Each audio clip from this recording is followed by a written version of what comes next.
Hi, I'm Macy Davis, and I am a senior here at ETSU in Dr. Chandley's Human Anatomy class. And I actually did change my major to psychology, but it was biology before. So I'm just going to give you a few study techniques, including Quizlet and some Word documents that I made to help remember the muscles of the face, the origin, insertion, and action of all of those. Every exam I actually did this. I wrote down all of the muscles on a Word document, and I left it blank with the origin, insertion, action, and of course the innervation with the other exams. But for this one, most of them were the same, so I didn't put those on there. But I left it blank, and I printed about 3 or 4 of them out, and then I filled them in each time.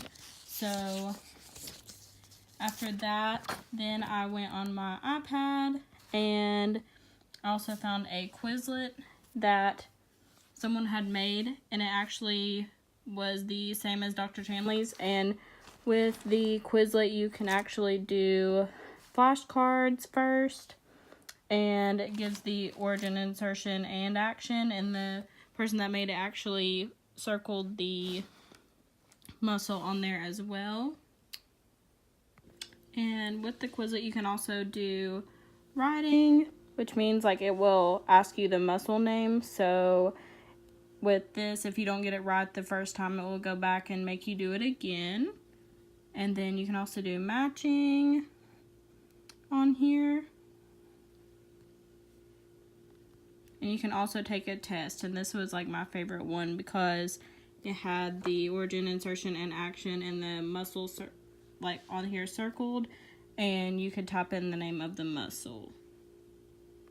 For example, here is part of the test of the Quizlet, and for the origin, it says medial orbital margin, and the insertion is skin around the orbit, and the action is closes the eyelid.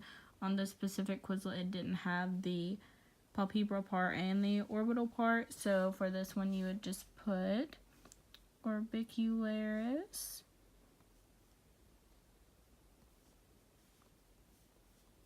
oculi, you press submit, and it will tell you if it's right or not.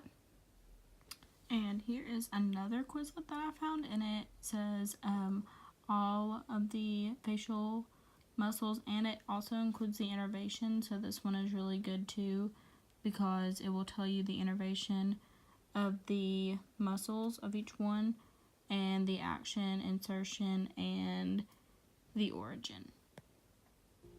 Once I had filled all of the muscles out correctly multiple times, because the first time of course you don't remember all of them, so I kept doing this until I got it. I went to Dr. Forsman's models online, and I would go over them and point them out as I went.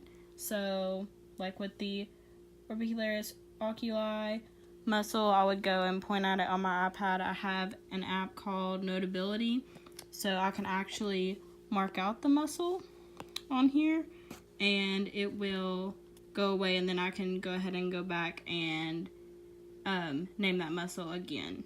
So for example, on this specific Forsman's model, I have marked out all of the names of the muscles and the arteries on this model, and I can go on here and say I'm just going to do, for example, number 16 is the buccinator muscle. I'm going to come down here and write that. Oops.